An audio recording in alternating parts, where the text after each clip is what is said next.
Hey everyone, and welcome back to another episode of Class 1A. As always, my name is Andrew Nimsgren, and alongside me, I have James Graham and Dylan Beal with me to talk about a very special topic that doesn't get talked about too much in the show, but that is the Traitor of UA. Is it in Class 1A as a teacher? That's what we want to get down to the point of.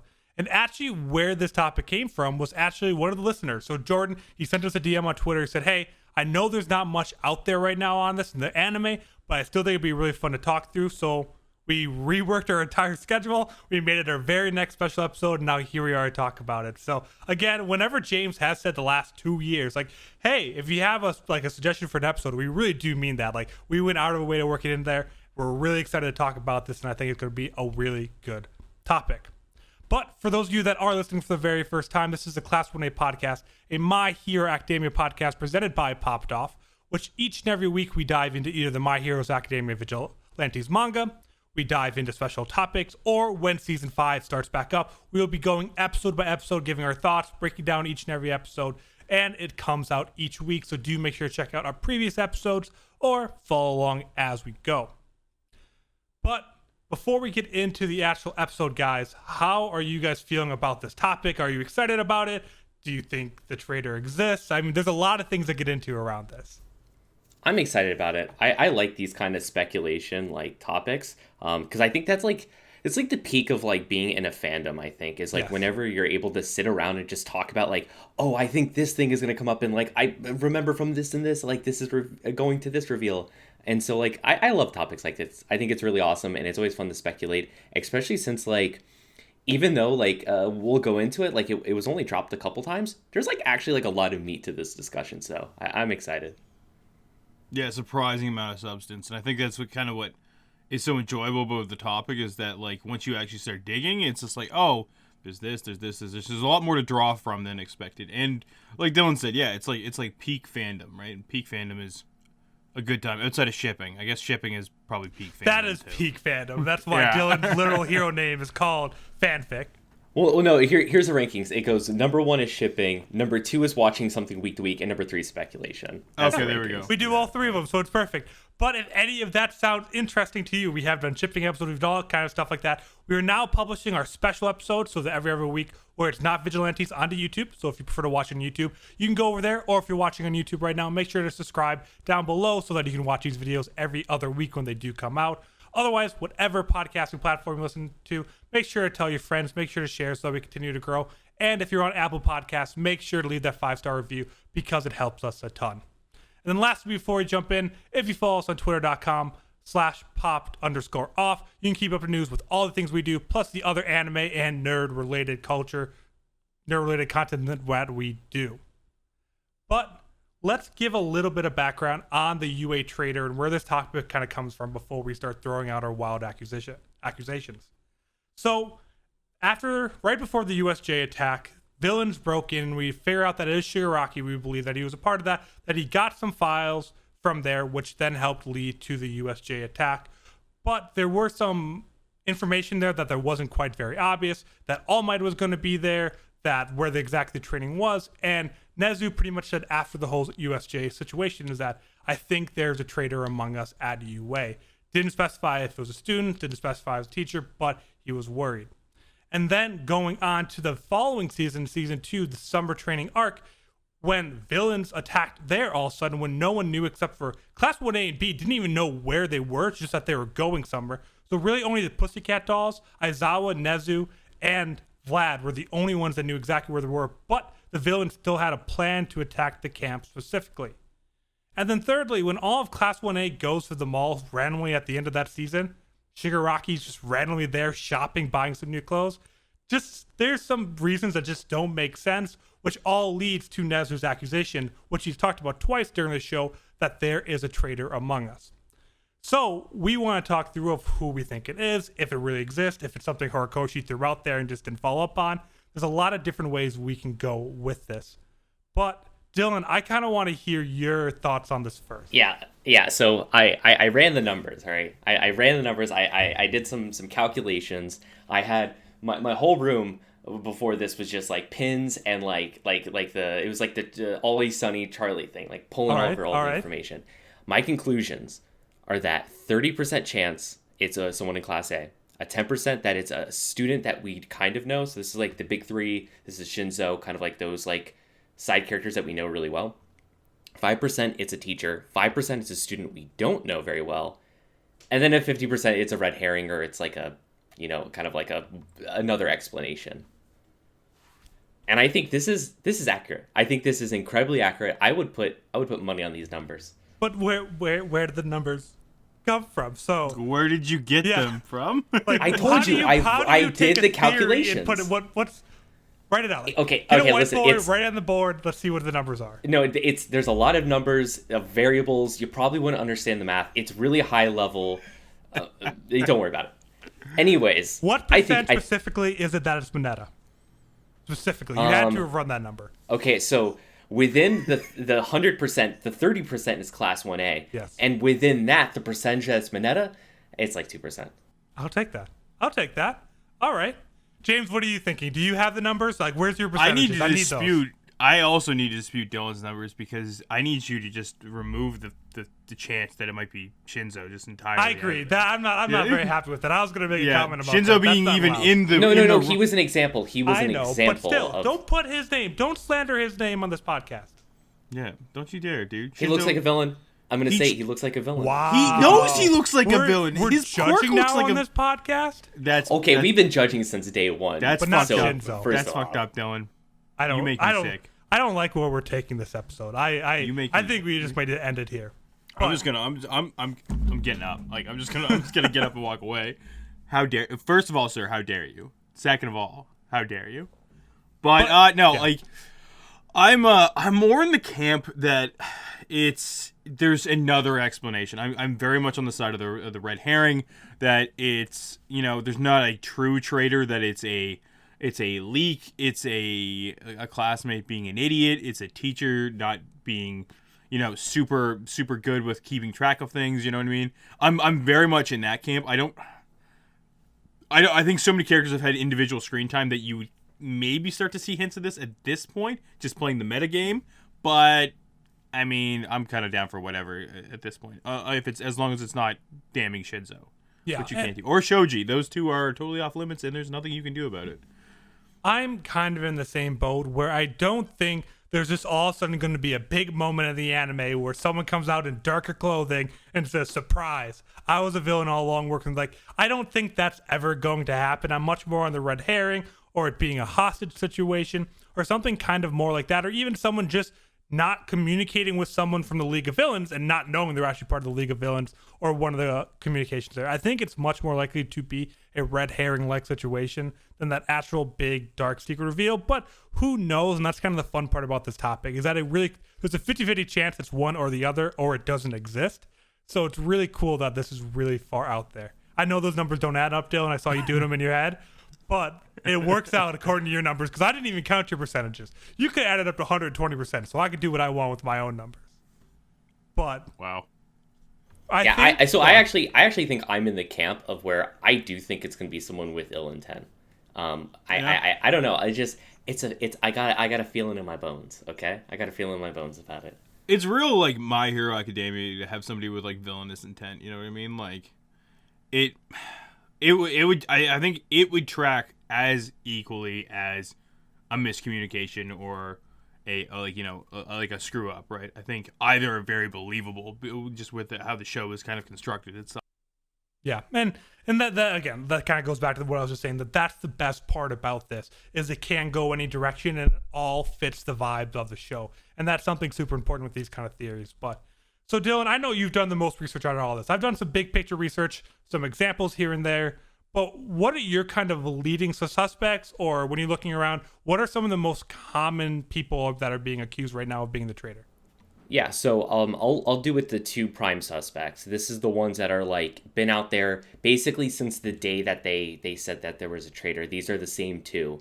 Yep. And that's one, Kaminari, which he is pretty close to Bakugo. Bakugo got stolen during the Forest arc. A lot of people are saying that his dumbness is actually just an act, like he's just playing it up. And the other piece of evidence I think is kind of interesting is that he has like a little like earpiece that he uses his quirk with, and he can communicate out. So this isn't just like over like a radio wave. This is like his quirk. So he could get information out there super, super easily. Like it wouldn't be like a stretch to say that he is kind of like a spy. And I think this has like merit. I think it holds up. Yeah, what's the other one? Let's go through both of them, then we'll talk about both of them kind of at once. But what's the other prime suspect here? And the other one is Kirishima. He's also pretty close to Bakugo. And the big reasoning for this, I would say, came mostly from before this last season.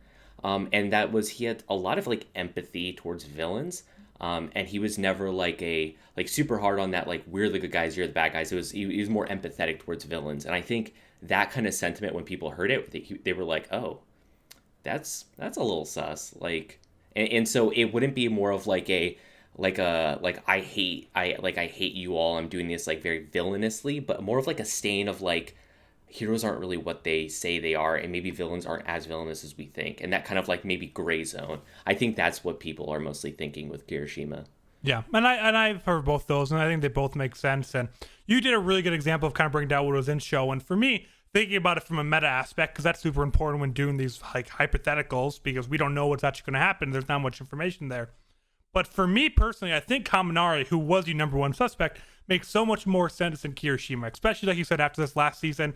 He's gotten way too much screen time now at this point, and he's kind of too much beloved and kind of changed. He doesn't show that sympathy as much, especially during the hierarchy. He showed a little bit with Rappa and all that, but he's too loved, and if they just all of a sudden said, oh, I'm a bad guy now, or he was a traitor, I think that turned off some people that you're just ruining or kind of discrediting your favorite character like that. Versus with Kaminari, it's like, okay, like, I like him enough, and like I like Pikachu enough that he's cool and I'm really a big fan of him, but it's not like, oh, if he turns bad, like I'm done, I'm never watching this show again. So I think Kaminari makes more sense from that point, because it has to be a character that people at least have some connection with, but not too much of a connection, which pretty much takes any of the main cast out there, which I consider Kirishima to be in now because of getting half a season in season 4. Yeah, we had too many heartfelt moments with Kirishima to really have that kind of turn. I think especially since like it was basically from his point of view, right? And so like we kind of know what he's thinking, right? So you can't just have him flip a switch like that. Yeah, James, what do you think? I know Kirishima's your boy. I don't know how you feel about Kaminari as much. I like Kaminari just as much. I love the trio of like I love that little group. But yeah, Kirishima's basically entirely out of the running for me. Again, like. A lot of my speculations are based, like, especially with like characters and like what their like motives are. It really is tossed up to how much of these like interior monologues we get, and like I mean, Kirishima, we had it in abundance. I mean, if you didn't have that, but you still had him expressing his relationship towards Rappa, because I mean, they had a very like, it wasn't like hero villain. It was like a rival kind of thing, you know, that you see in a lot of anime. I think it would be a little more believable, but we just have too much of it at this point. Kaminari, yeah, I mean, it's believable. I can see why he's the number one suspect. But I feel like the communication thing is just him. Like, I feel like him using the transmitter would be more of him being a dumbass and not setting it to the right person, or publicly broadcasting it or some shit like that. That really doesn't explain USJ. It doesn't explain really the Force, because he didn't really get that kit until they were going forward. You know what I mean? He was still like, I mean, he got that later on, so I mean, you still would have had more communication somehow. And I mean, like, Andrew, you said this in the intro. The class didn't even know where they were going, right? So that is like a point against the fact that it could be a student. No, but also it does help with Kaminari in that fact that he can communicate out. It's like, hey, we stopped. But he didn't have that gear when they went to the forest. Good point. They didn't get their uniform upgrades. So okay, that's fair. I do get that point. It's not saying that he couldn't do it once he got there, but I'm just saying like it would have been through a more traditional sense, which they seem to really break down them having that availability. So. Yeah, so one thing I want to add on to the whole Kaminari thing is that some of Horikoshi's like earlier sketches of My Hero, like some of the concept arts, actually had Kaminari as like more Kaminari like or Kirishima? No, Kaminari. Oh. Had Kaminari more of as like a villainous kind of look to him. Like you can, if you like search like early Kaminari, like like concepts, he looks like a villain like character. So could it mean that he is a villain? Maybe not. Like maybe there's some carryover to Horikoshi's original ideas for him. Who knows? Okay, yeah, I guess I didn't know that. That's cool, actually. So right now we've really only talked about Class 1A students specifically, because that was the highest percentage there. But I mean, going on with the meta point, I mean, I guess teachers could be another thing, but kind of going on to Class 1B or even like the Big Three, like we didn't know about the Big Three or anything kind of like that. That all feels weird. I mean, do you either one of you guys really believe? I know Dylan, you said there's a chance. Do you believe it's anyone outside of the teachers or Class 1A?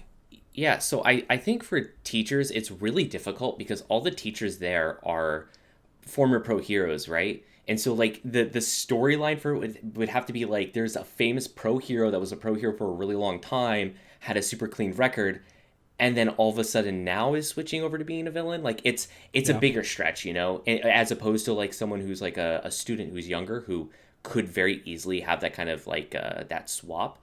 And it would make sense. It wouldn't really make sense for the teachers unless there was something weird going on. You know? I mean, and a lot of them were so close to, like, Midnight Mike and Aizawa. I mean, Aizawa would never turn. He's dad 2.0 to Deku. And those three are super close from the Vigilantes days. So, I don't know, 10, 15 years now from there.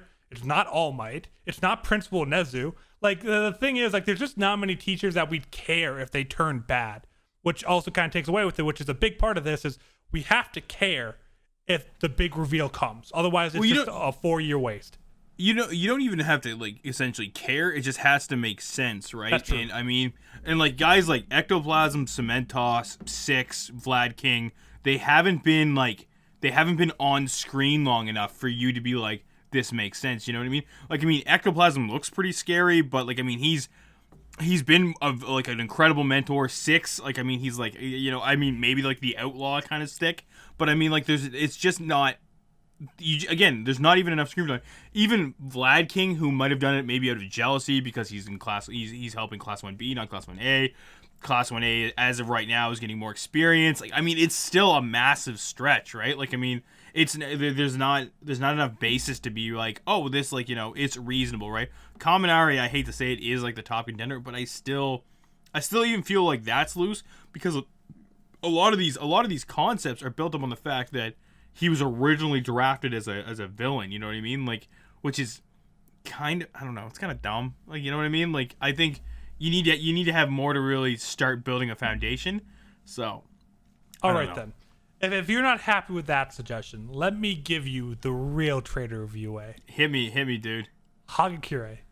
Easily my number one worst character in all of My Hero. Well, I mean, for me, like, I even mentioned at the beginning of the episode, kind of like where we started talking about this, like, I think she's dumb enough, and it's not even dumb. I think she could have met Toga at the mall one time and just been texting Toga the entire time, not knowing she was a villain. She was probably disguised, and just saying like, oh, hey, we're going to the USGA to train today, or hey, we're going to summer camp or the mall. Like, I really lean more towards it being the red herring or the other explanation with her that she's just kind of dumb and doesn't understand that she's probably spreading those information. And I mean, I just struggle to see anyone in Class 1A because we've spent so much time with them. And even Mineta, I would not want to see him turn. Like, even my least favorite character really in the class, I wouldn't want to see turn.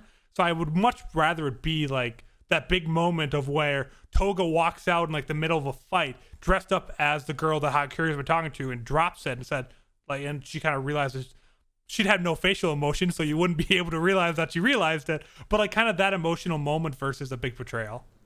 I see. I actually think the opposite, because this, like, I had Hagakure as my last one too. And this so I watched a video by Mangavation, very, very good. He kind of laid out this theory. He does really good My Hero, like, manga related videos on YouTube. But basically here let me break it down for you, right? So think about Hagakure. 1, invisible. The easiest way to slip away from anything, because, like, no one's able to see her. 2, you can't see her facial expressions, so she can very easily lie. We don't know if she's actually playing dumb. She could just she could have any facial expression, right? Yep. And so I think also having her is like the least liked of the class, and someone who has like the least amount of limelight shown on her. Shown on her. It sounds good enough. Yeah. Because she never is in the limelight, that's like perfect setup, like in terms of a meta for being able to be that kind of villain, because it makes sense. No one likes Hagakure as their favorite character, so it's not like anyone's getting betrayed there. But you still have the emotional impact with like Uraraka, Exactly. who's one of the main cast, which is a big thing. Exactly. Someone in the class has to care that she betrayed him. Like everyone would care a little bit, but like as James, as much as you don't like her, Sue's kind of more on the main side of the class than not. So Uraraka and Sue would have a emotional impact because they've kind of been close there. So that even makes more sense than someone like Momo or like that is a little bit more liked. But it just makes more sense with that too. So I actually like that theory. Even though we're on different sides, it makes some sense to me. I watched the same video actually, I think. Yeah, and there's some cold hard facts in this too. This isn't just speculation. So let's go back to the USJ incident, right? So in the USJ incident, they were actually laying out where all the students were. There was 2 students where they didn't know. It was Aoyama and Hagakure. They didn't know where they were at. Aoyama ended up having an alibi for where he was at. Hagakure said she was in 2 locations. So 1, she was in the fire zone with the tail dude. And 2, said she was in the landslide zone with Shoto. Those are actually on 2 opposite sides of the USJ. So how can she be on both sides? Not only that, but if she was in the fire zone with the tail dude, she never ended up helping him out. Because he said he was just kind of there alone. Yeah, so Ojiro was by himself, wasn't he? Yes, that's weird that she wouldn't help out if she was there. Plus, in the landslide zone, that's where Shoto went nuts with his frost stuff and froze the entire ground. Which, if she was there, she would have got frozen as well, because it's not like she can fly. But couldn't she have just seen it from a distance? Or, I mean, she could. I mean, one, she's not very combat oriented, I would assume. We haven't really seen her fight or do anything. It would have to be from a big distance. He covered a lot of area. I mean, but you saw ice. the USJ is not big. Like it's like the size of like a sporting arena, which didn't seem like it's bigger. But it didn't take really much time big. for Deku and Sue and them to get from the shipwreck to the center. Like there not much really happened between getting to the shipwreck and there. Like I think it took them a minute or 2 to get from the ship to the center. I think you could cross this whole thing in 10 minutes. And if you're invisible, it's a lot easier too. No. So like we see in each scene, the areas being pretty far separated. Like this isn't like a small area. It's giant, because it's so giant that you can give these areas unique enough and still be far away where you can't just like survey the area and see everything around you. Sure. I guess the cityscape that we kind of saw was pretty big. I mean, for skyscrapers, it has to be decent sized. Yeah. So I think that, like, especially because this was like the fresh introduction of the whole traitor thing, I think that kind of makes the most sense, because like when it's fresh in our minds, you want to give like the best like kind of evidence for it. And I think that is like, it lines up perfectly. Plus it lines up with all the other ones, right? Because like who knows what else Hagakure is hiding, right? She could have tracking devices on her. She could have some sort of communication devices on her. We wouldn't really know. And she's never been in danger the entire series. Like, exactly. We didn't really see her fight. I don't even know where she was at training camp arc. I don't even know if she actually showed up to the training camp arc. She could have just put her boots on the bus and left, from all we know. So we have that there, and then the USJ, like you said, even though it was inconsistency, but she never really felt much in danger, so they could have just let her go and hide. She didn't really help with the like All For One. So like actually another thing I didn't mention is at the Nomu factory, after they put the marker on him, that All For One was kind of ready for that. So someone had to tip him off of that, and all of Class 1A was there for the conversation where they're talking about, hey, we're going to go help. Like the heroes, I guess they didn't know the heroes are going, but Hagakure has just never been a part of anything anti-villain. So that does kind of add more to just my meta of me thinking you're a dumb point. I mean, well, I guess this kind of pulls into question if the movies are canon or not, because she does help fight 9. Like, but she didn't get invited to Island, so she's pissed. She's like, "Hey, you guys didn't care about me at the front. No one knew where it was during the USJ attack." And then somehow she got a hold of Shigaraki. They became best friends, and all of a sudden she does have the big reveal, like, "Hey, you guys didn't invite me to a badass island, or you guys didn't even know I wasn't there." That island was not badass. It was kind of cool. Go ahead. Go ahead. First of all, no, I hate that. It's awful. I hate it. But 2, 9 and crew, I wouldn't even classify them as like villains. They were like kind of independent villains. It's not like it's not like the villains that we know and love that are always showing up. It's like these random people that show up, and of course, that's so weird that whenever there's random villains that show up that aren't just Shigaraki, she ends up did do helping out. something. That is true. That's the first time we Wow, see her the do one anything. time she actually does anything. Really makes you think. I'm you don't have to convince me. I'm already on board with this. For different reasons, but I already like that much more than Pikachu or Kaminari. Kirishima being it, so. James, any lasting words on Hagakure? I don't.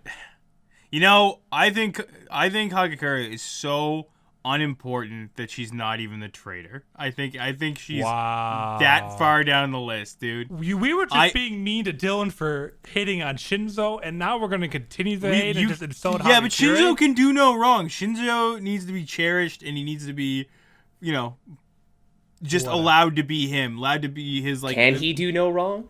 Maybe he is hiding know. something and doing something wrong. We don't know. He had a bone to pick with them right from the beginning.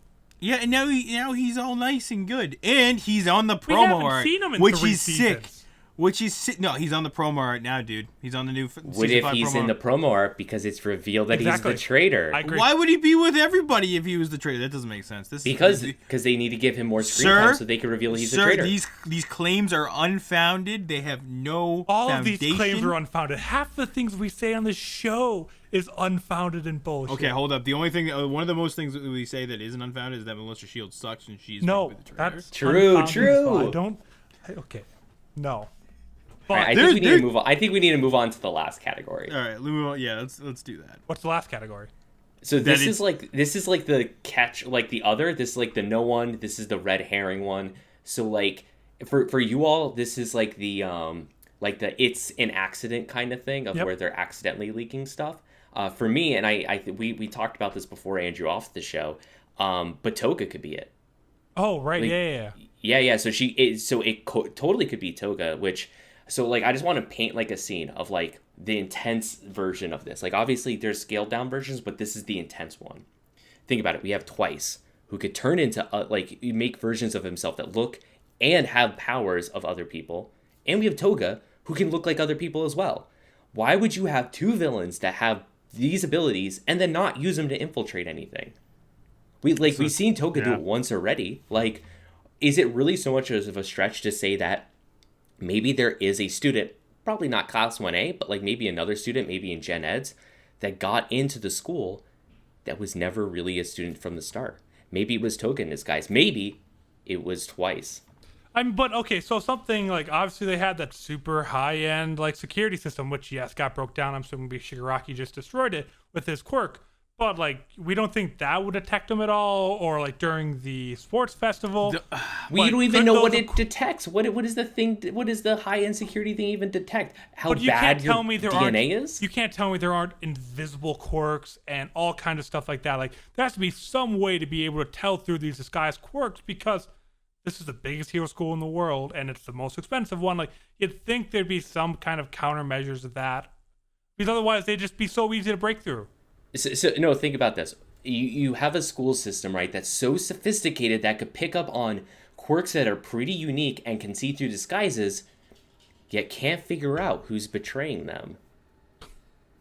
Gotta pick one or the other, Andrew. You keep doing these like one-liner questions that they always do right before we go to commercials. I'm like, what is this? Stop with this. Make your point or don't answer in riddles, Dylan. It doesn't make me happy. I'm just trying to make the people think. Who's he, Rumpelstiltskin, man? Jesus I know. I was Christ. trying to think of comparison. I have no idea who tells riddles. I don't like. You're Gollum. We're calling you Gollum now. Oh my God. He doesn't tell riddles. Yes, he does in The Hobbit. He does. But going on, I do like this point of the infiltration idea and going through. I think there is a lot of situations where you could counter it, but also I think in season 5, season 6, there could be a really cool episode where we're just jumping through all these major moments of seeing this person disguised, of hiding around corners, and it'd be a kind of a fun flashback, or maybe even how you start season 6. Is at the beginning of like how we recap and everything that happened up was this traitor that we learned at the end of season 5, kind of going through how they shared all this information. Like, I think it's a really cool story point. It'd be really interesting in the show, but I also think that there's a lot of ways you could explain it to be impossible, but you can really make anything possible in anime. The delivery has to be pretty like well done for it to be like for that to be the explanation, like, I mean, you got to cover a lot of shit. You know what I mean? Like, you can't just like slap that as like a one-off episode. It's like, hey, this is how the traitor happened. Like, there needs to be an ample amount of build-up.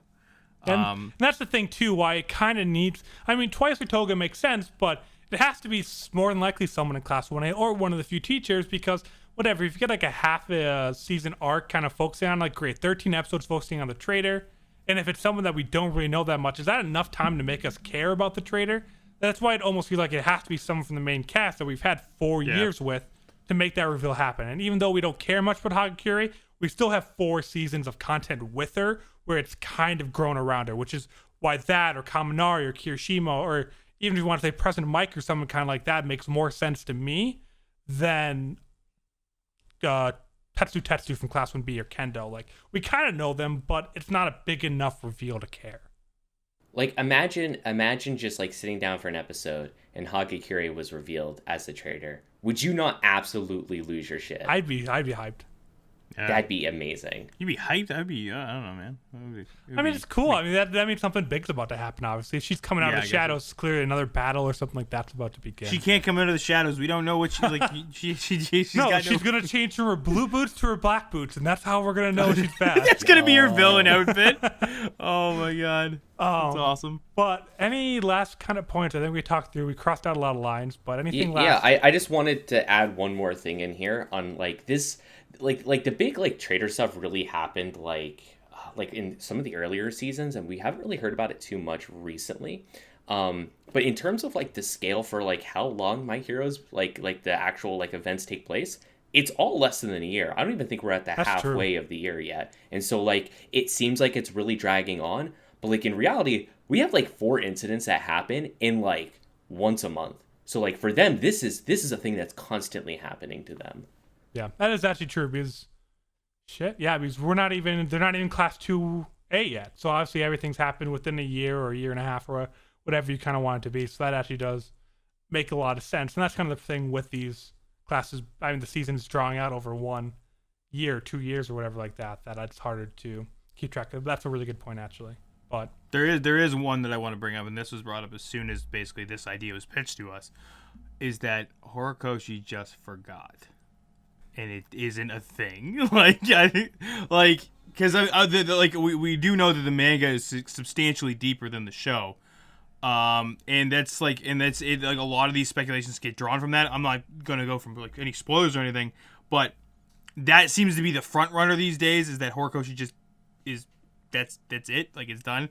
Now, of course, the show's not done, so you can't, or like the series isn't done, so you can't say he did forget. Like, there's no definitive, but it is one I like to, like, think of, that he just got so caught up in other shit that he was just like, you know what, fuck it. Like, I totally think that is a real possibility he forgot, but I think because it's a topic that comes up so much, he'll write it back in. He'll remember it. He'll do one of two things. He'll either write it back in, or he'll write it out, as in, like, he'll figure out a way to be like, oh no, there was no traitor or whatever. Like, he'll figure something out close. He'll close the loop on it. I trust him. He'll find a bug in Nezu's office and, like, kind of mention it off screen. Like, that's something as silly as that. Like, you could easily write this up or clean it up, and he's been good about cleaning up most storylines. I don't feel like there are many out there besides, like, Deku's dad. Like, there's a couple of kind of things out there. That's a big one, though. Okay, don't even start. That's a whole other episode we can go on. Maybe that is a different episode of who Deku's dad is, but something like that. But I think we're pretty good on the traitor discussion today, and obviously we can't really do a Plus Ultra Reward today, right? We can. No, we can. Yeah, we can. Okay. I have a nominee for our Plus Ultra Award. All right. I would like to give the Plus Ultra Award to none other than the suggestion for the show, Jordan. Okay. Jordan's getting it. Jordan gets it. I'll agree with that. I had no idea where you guys are going with that. Makes sense. Okay. First ever community Plus Ultra Award goes to Jordan for suggesting a really fun episode. This was really fun to talk through. We found a way to talk about nothing for 35 minutes. So you always know that's a really good episode of the Class 1A podcast. But traitors are serious business, Andrew. This was nothing. We have 2 lines from Nezu over 4 seasons. That's what we talked about for 35 minutes here. But I think we're going to wrap up this week's episode of Class 1A there. As I said at the top of the show, we will be continuing on and starting to put things on YouTube now. And if you're listening on Apple Podcasts, please give the 5-star review or just share. All of that kind of really helps out. And we're trying to do more My Hero content as we get closer to season 5. And we're just trying to help grow Class 1A. It's something we really enjoy doing. I feel like a lot of you enjoy listening to. So share it with more friends. Next week, we will be continuing on with the My Hero Academia Vigilantes manga, which we are expected to catch up with the current running probably by the end of the year or early January. So we're trying to catch up to that, and we believe we're in the final arc. So we're really getting towards the end of that. So make sure to keep following along with that. But that'll be all for this week's episode of the Class 1A podcast. We hope to see you back here next Saturday.